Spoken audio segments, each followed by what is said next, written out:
starting our study of physical transformation,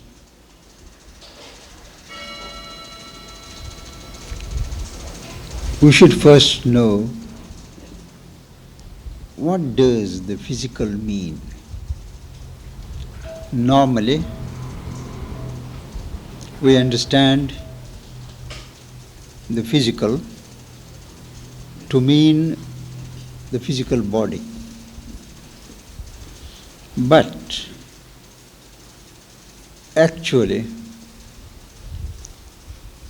physical includes the physical mind, the physical vital, and the material physical. To start with the physical mind, we have studied before that there are various grades of mind. The thought mind, the reasoning mind, the sensational mind, the vital mind, and the physical mind. Now, the physical mind is that part of the mind which is involved in the physical substance. It is lost in physical concerns like physical desires, physical needs, physical objects. Always its range covers the physical dimension of life. It depends upon the physical senses for knowledge, for data. Whatever the physical senses grasp and report, that is the truth for the physical mind. So the physical mind is not bothered about ideas, about concepts, about logical inferences, but the physical impacts, the physical demands. That is why it is called the physical mind. It shares the characteristic features of the physical. For instance, resistance to change. Matter, physical matter, resists any kind of change. It is settled in an inertia, and it is loath to change.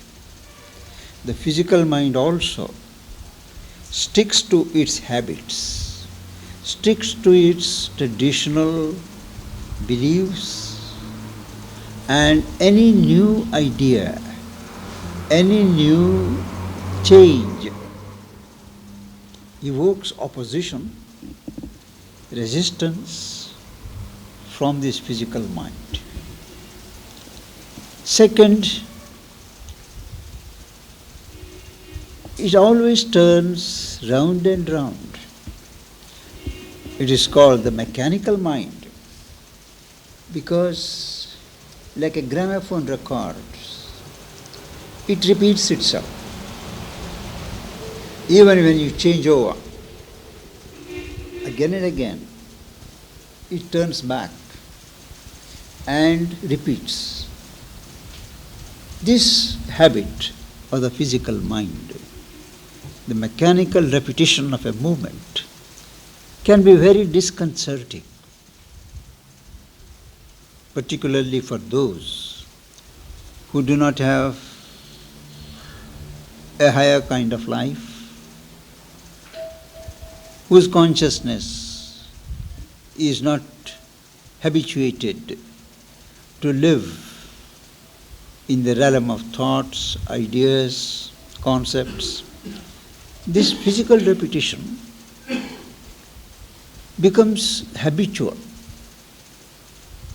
So, whether even in dreams, the same dream will go on coming.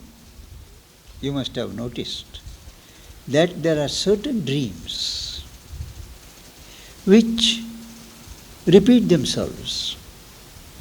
And in the first instance, we are inclined to treat them as warnings, as premonitory dreams repeating themselves to give us warnings. But very often, they are meaningless repetitions of some dream which has dug itself into the consciousness. It has no meaning. A dream which repeats itself regularly is very often the activity of the subconscious, the mechanical mind.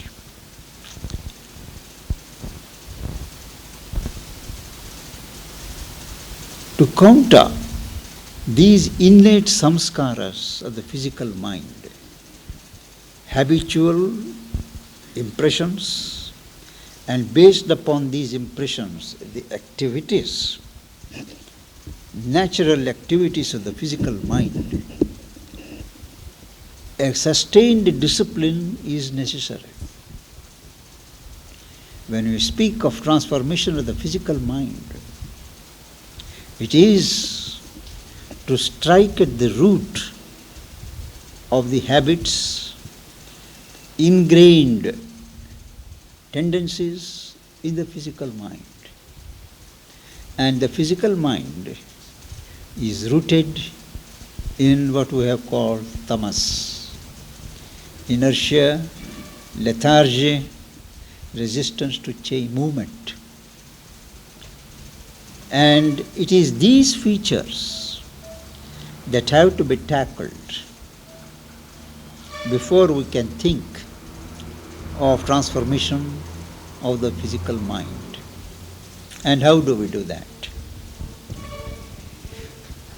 We have known that apart from tamas, the mode of inertia, there is also rajas, the mode of activity, movement. And to counter the inertia, we learn to increase the element of rajas, activity, forced activity. You force the mind to think, force the mind to engage itself, to read, to think, to listen, in all ways to move forward from its settled position. So this way you increase the rajasic element and counterbalance the inherent tamasic element. In the beginning it is difficult. The mind resists. The brain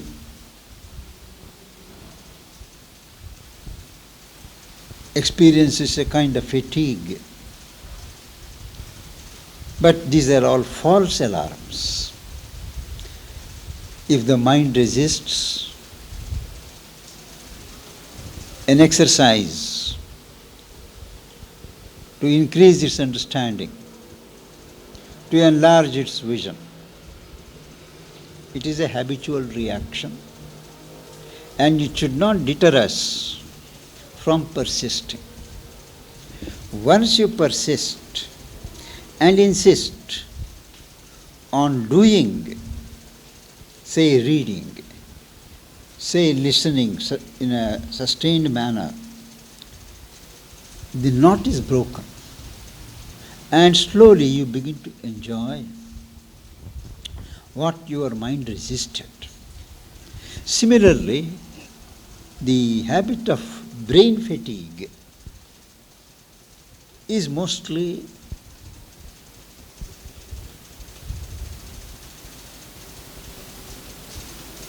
a false symptom. It is the reluctance of the physical cells, physical nerves, to exert themselves. But once you force them to do that, it accepts. So this constant coaxing, cajoling, and culturing of the physical mind has to be done. That is why the culturing of the mind, forcing its cells, dormant cells, to awake, is an integral discipline, is a part of the integral discipline.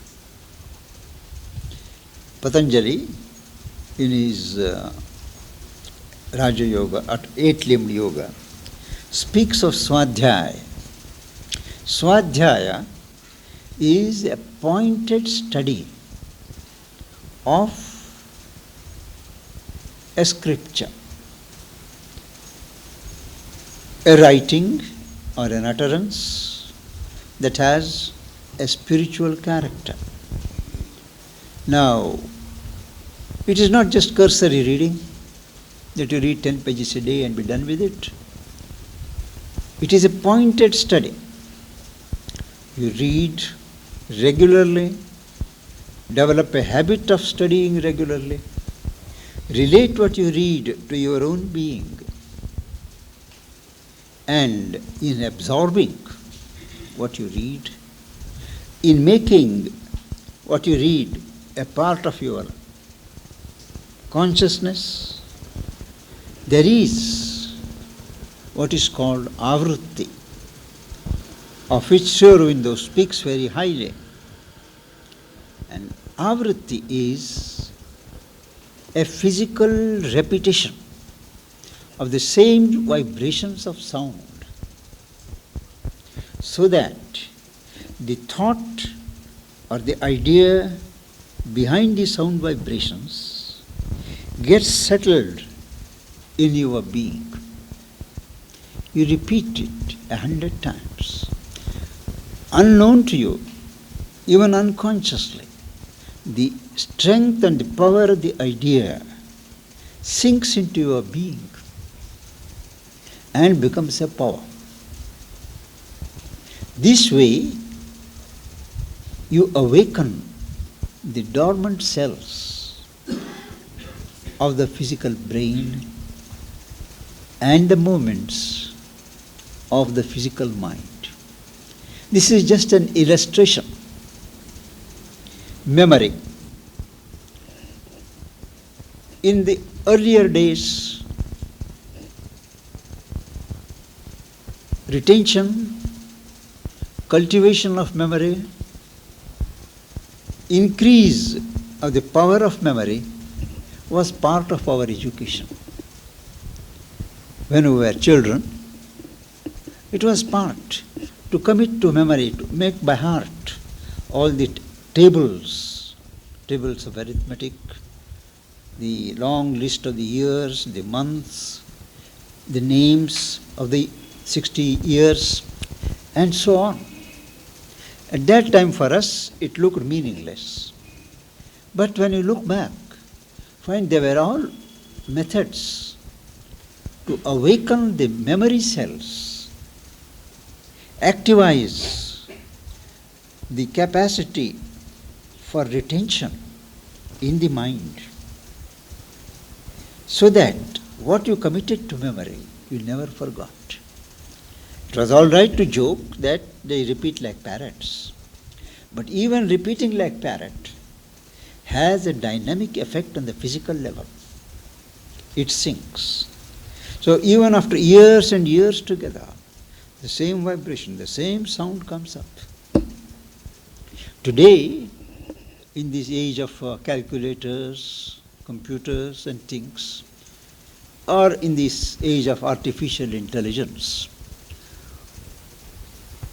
we have begun to let the memory power fall into disuse. We use the calculators as memories. But in the process, we lose our own powers of retention.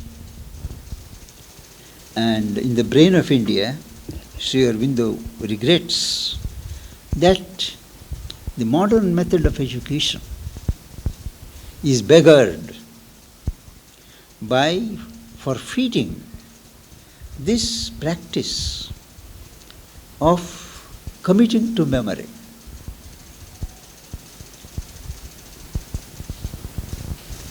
It is never too late to commit to memory, but we must take interest in it. In an early age, in the school-going age, whether you have interest or not, if you repeat, the cells are young and they absorb. At a later age, if you have interest, that helps to memorize. So, developing the memory is is a part of the discipline of changing the inertia and the reluctance to change of the physical mind. It is not enough to increase the element of rajas. We have also to inject the force and light of aspiration. Left to itself, the physical mind will never aspire. Some kind of pressure has to be put upon it from the psychic, or failing the psychic, from the emotional being, from the heart, or from the sattvic part of the mind, which is awake to the reality and which sees the necessity of reaching the higher dimensions of existence. So the sattvic element of sattva, balance, light, harmony, that is also to be introduced in the movement of the physical mind. Close observation and correcting of the narrow movements, exposing it to the working of a higher power. It is an all-time discipline. The lower you go in your level of consciousness, the harder it is to effect a change. Because immutability, immobility is a strong element established by nature in matter, with the purpose that in this world of flux and change, there should be some foundation, some stability, and that is given to matter. So the very qualities for which we blame matter are really the virtue and the strong points of matter. And unless they are exposed to the higher light and higher consciousness, they will not change. Mere observance of rules, regulations, ethical, moral, religious, will not change the physical mind. The physical mind assimilates and adjusts, settles itself in any kind of formula, but it does not move forward. And it should be the aim of this discipline to train the physical mind to look upwards and not downwards. Today, the physical mind, its vision is always downwards. Physical needs, physical comforts, physical creatures, desires, physical beauty, physical sound, harmony, all physical. But if it is to change the direction of the physical mind must be turned upwards. That is where the force of aspiration comes in. Again, it should be forced to spread outwards instead of being self-centered, instead of being shut within oneself, concerned only with one's own physical comfort and comforts, but to extend, to embrace the interests of those around, to identify oneself with others. That is enlarging the range of the mind, of the physical mind.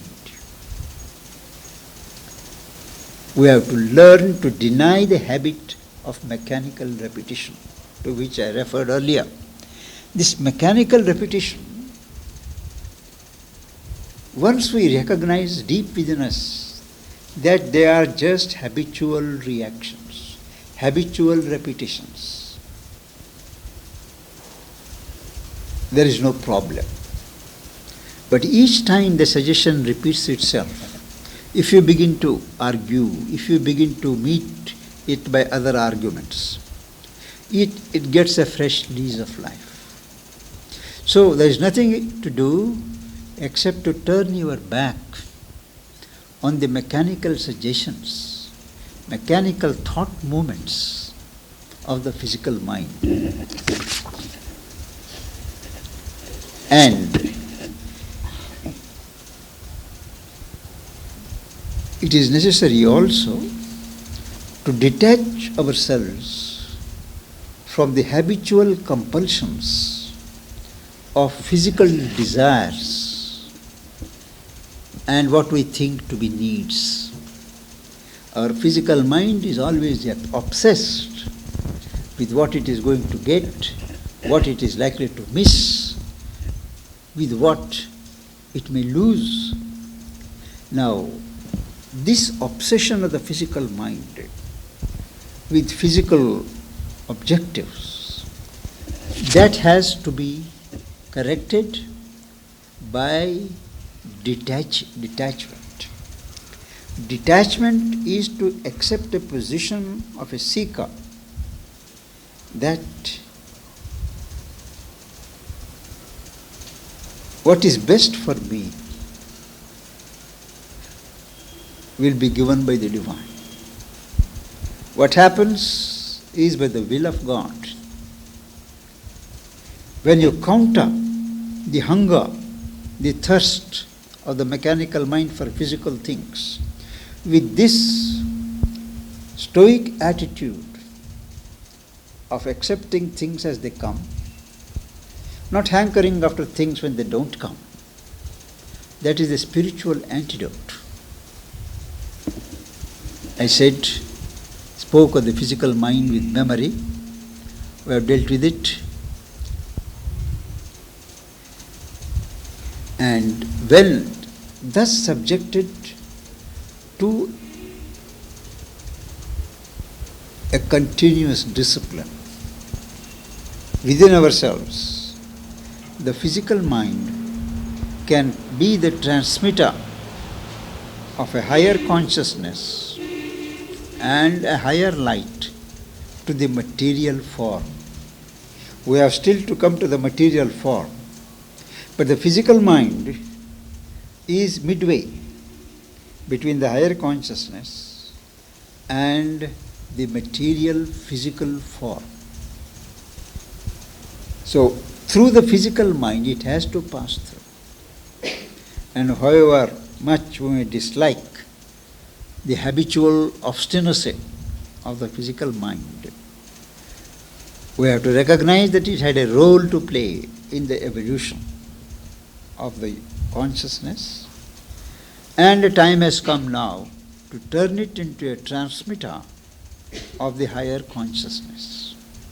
This, in brief, is the outline of the transformation or the change of the physical mind, which is one part of the physical being. Next time, we will take up the physical vital. What is the physical vital? In what way is it different from the vital proper? That will be an interesting study, and we will devote the next session to the physical vital.